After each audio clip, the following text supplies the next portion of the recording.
bom que você está aqui novamente. Eu louvo a Deus pela sua vida, sou grato a Deus por você estar aqui.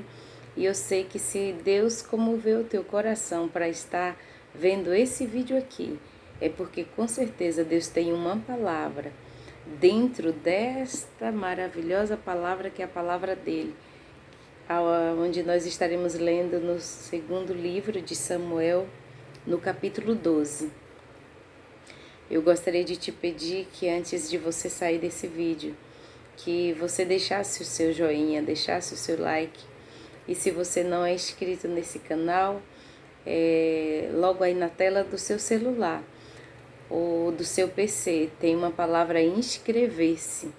E você pode estar clicando nessa palavra inscrever-se. Você já estará nos ajudando a dar crescimento e a divulgar a palavra de Deus. Compartilhe também a palavra de Deus.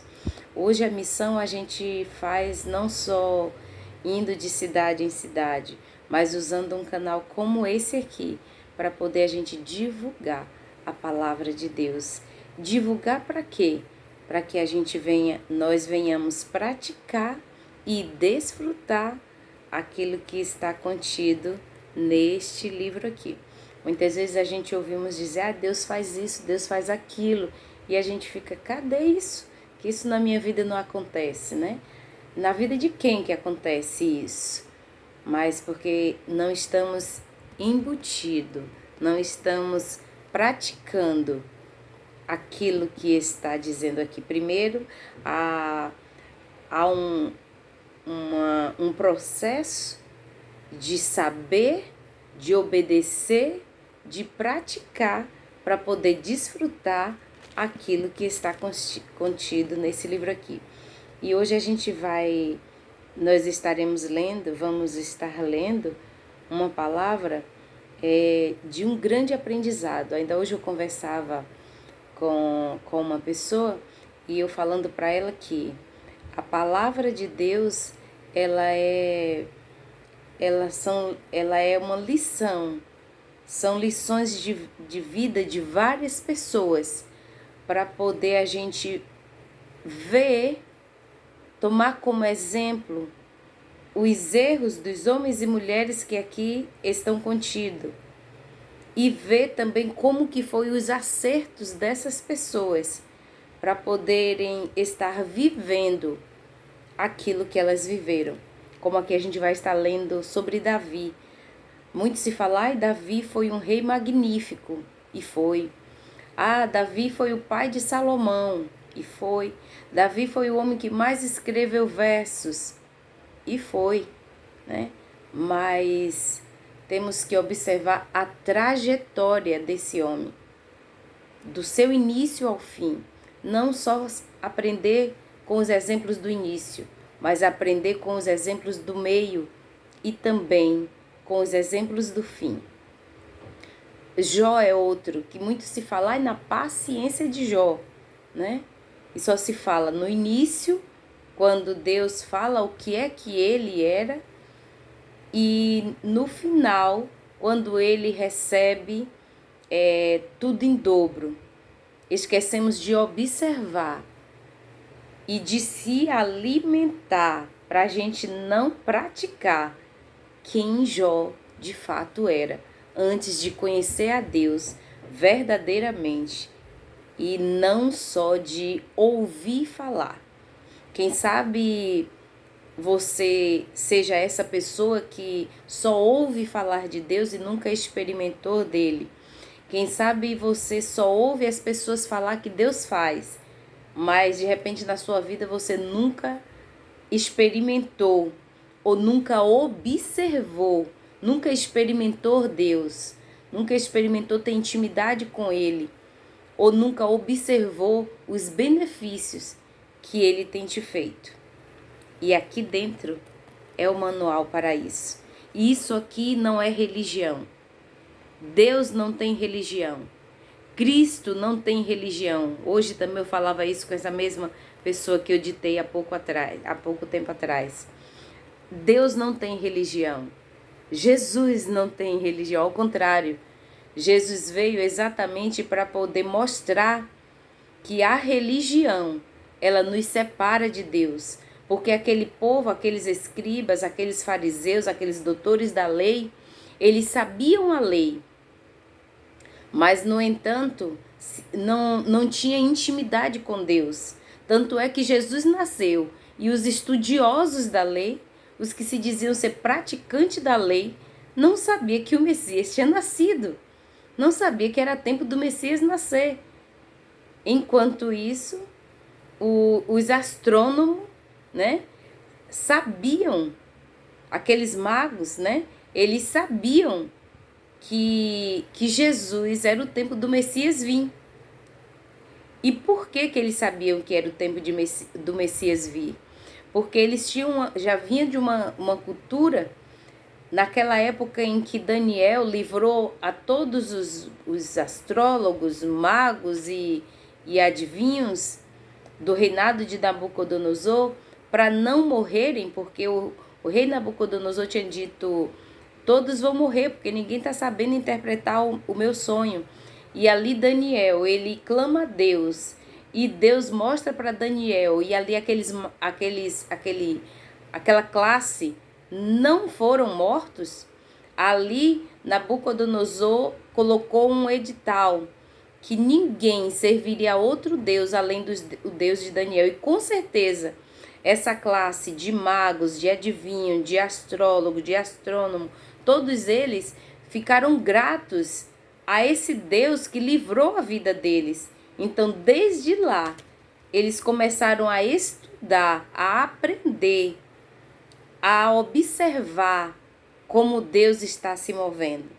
E os doutores da lei, os escribas, os fariseus, aqueles que viviam dentro do templo, não sabia que o Messias estava chegando. E ele chega e é rejeitado. Ele chega e é caluniado. Ele chega e é confundido como uma pessoa semelhante a Satanás. A tal ponto de pegarem as moedas do templo,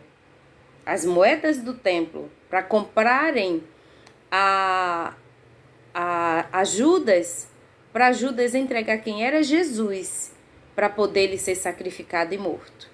Porque a Bíblia diz que quem trabalhava no templo não podia trabalhar fora, vivia das ofertas que eram dadas no templo.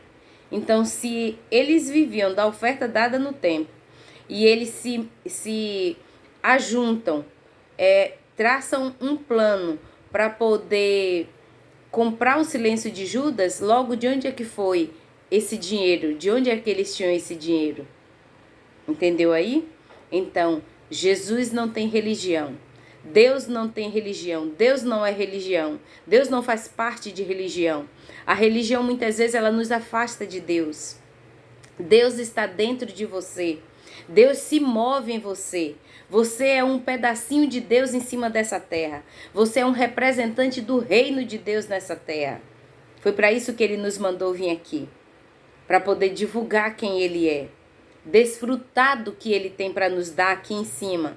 E não podemos nos esquecermos que estar aqui nessa terra é passageiro. É por um tempo.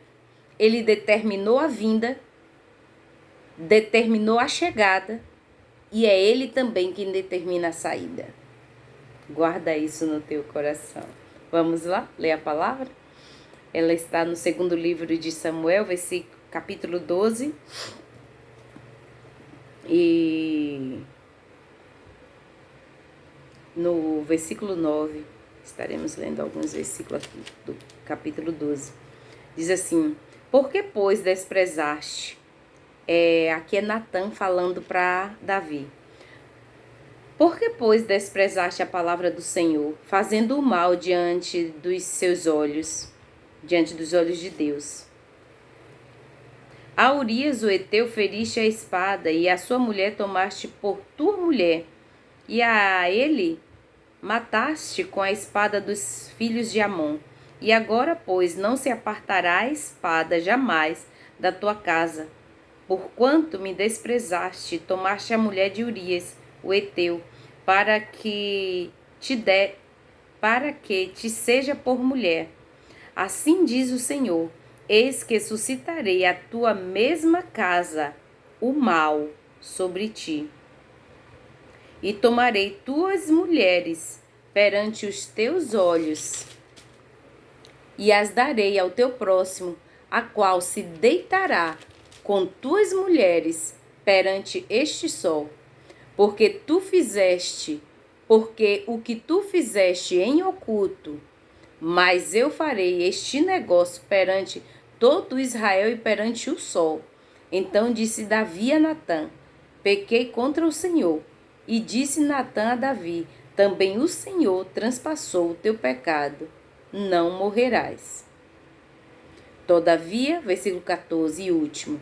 Todavia, porquanto com este feito deste lugar sobremaneira a que os inimigos do Senhor blasfemem, também o filho que te nasceu certamente morrerá.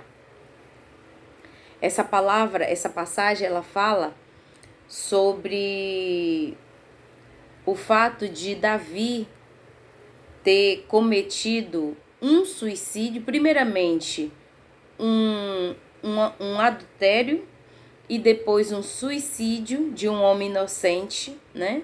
E ali Deus manda Natã, o profeta Natã, vir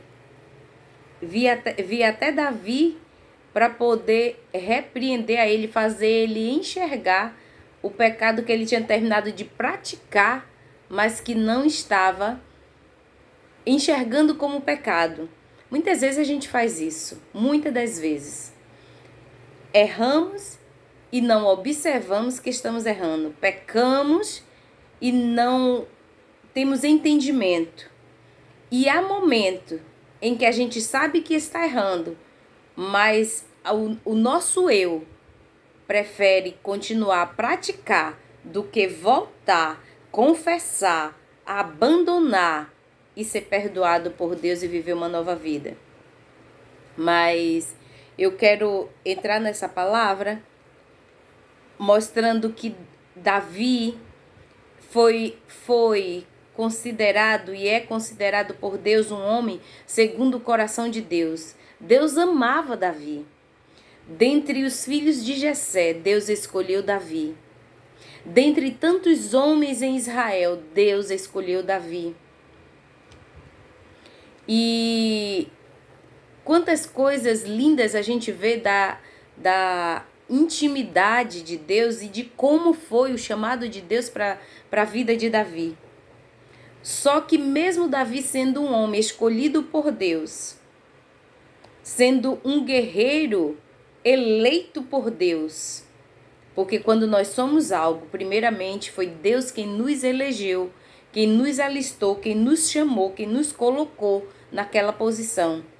E mesmo Davi sendo isso, ele esquece e se desvia daquilo que Deus chamou para ele ser.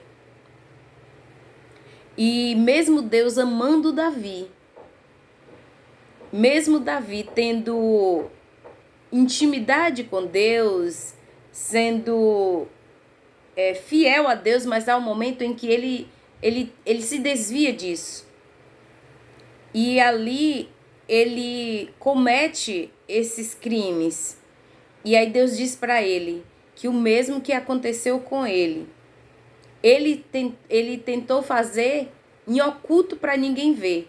Mas não tem nada que eu e você, nós façamos que fique escondido dos olhos de Deus. E aí Deus diz que ele tentou fazer o que ele tentou fazer em oculto. Deus tornaria público a colheita de que ele iria passar. É diferente conosco? Não é. É da mesma forma, queridos. Muitas vezes tentamos praticar coisas em oculto, mas Deus que tudo vê, coloca às claras e nos permite colher o fruto podre da semente podre que nós plantamos. E aqui eu quero enfatizar que mesmo Deus amando Davi, escolhendo Davi, capacitando Davi, fazendo Davi vencer guerras inexplicáveis, admiráveis. Não existiu outro guerreiro mais do que Davi. E ele foi preparado por Deus para ser isso aí.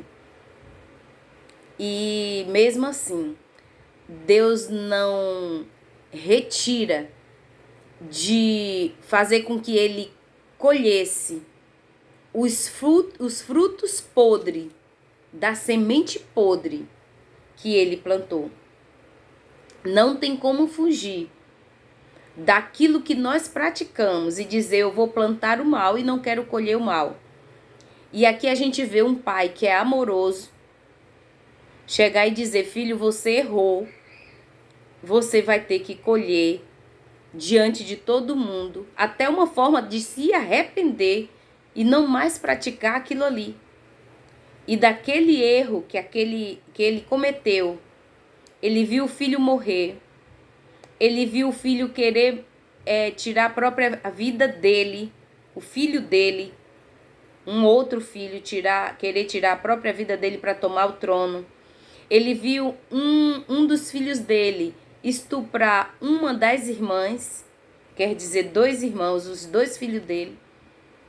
Ele teve que presenciar um dos filhos tirar a vida do outro filho que tinha feito esse estupro. Irmãos, é muita coisa. Sabe por que isso?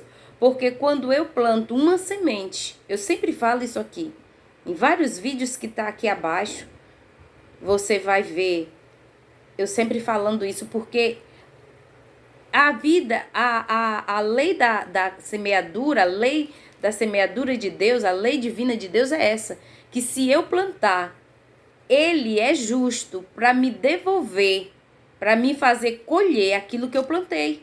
Ele é justo. Ele é justo para o injusto, que planta injustiça e colhe injustiça, e ele é justo para aquele que planta justiça e colhe também justiça. Eu sempre costumo dizer, principalmente no meu trabalho, quando eu faço algo por alguém e a pessoa, nossa, fica ali grato por aquilo que eu faço, e eu sempre digo, multiplique isso que eu estou fazendo, porque o bem que você nesse momento está recebendo é porque você plantou por isso. Sempre que Deus me usa para estender a mão para alguém, ou até abraçar alguém, fazer algo por alguém, eu sempre digo, o que Deus está mandando eu fazer por você é para você multiplicar essa semente para outros, ensinar isso para outros, fazer com outros, e agora você está recebendo porque você plantou. Se você tivesse plantado o mal, você não colheria o bem. Então multiplique isso, porque aquilo que a gente plantar, Deus é fiel e justo para nos dar a colheita de acordo com a nossa semente. E mesmo Deus, voltando novamente a enfatizar, mesmo Deus sendo Pai, Ele não deixou de punir o seu filho. Porque, queridos, o pai que ama, ele pune.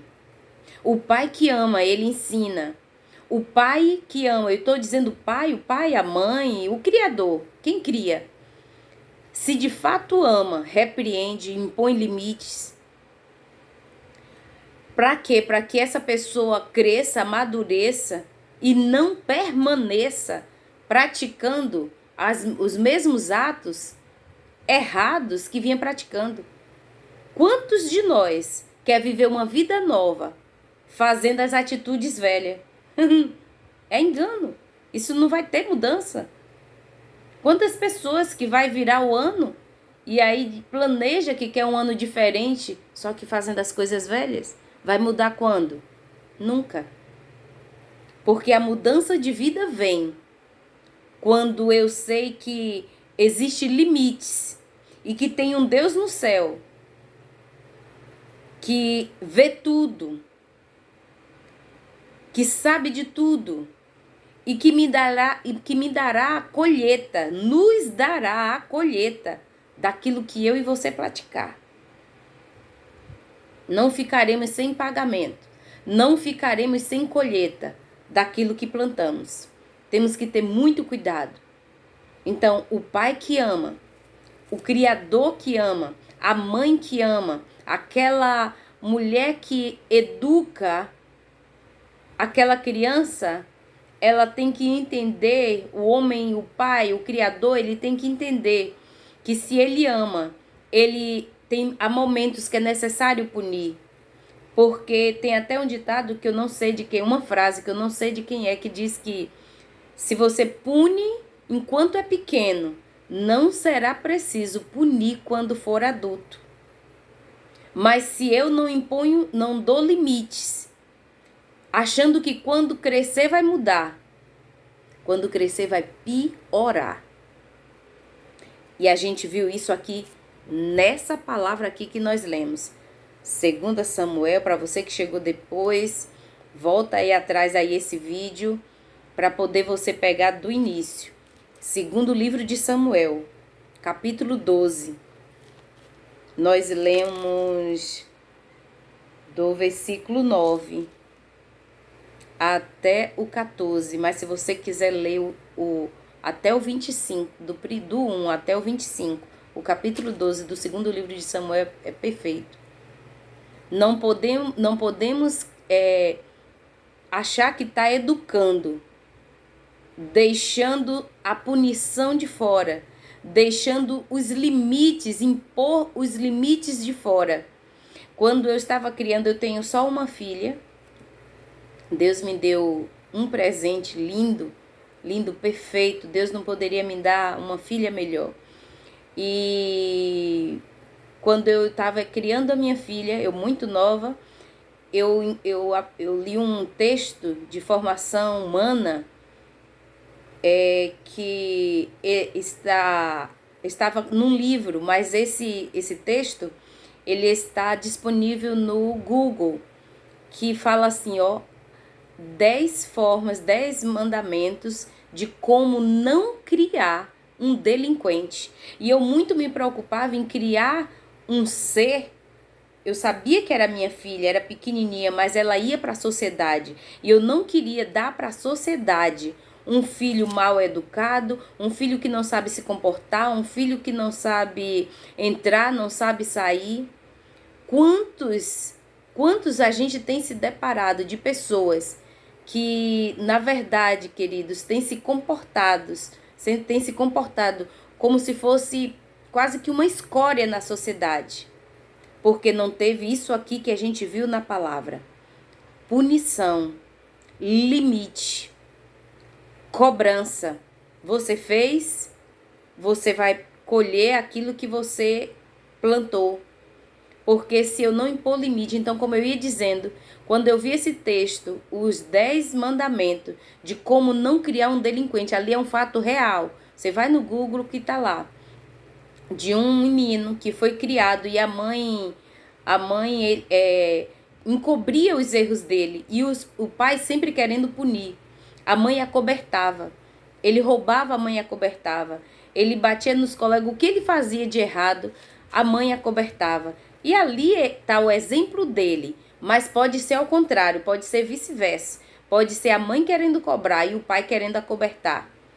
E ali quando ele foi preso, e isso aconteceu nos Estados Unidos, ele foi preso, e quando ele foi preso, o último desejo de vida dele, quando ele estava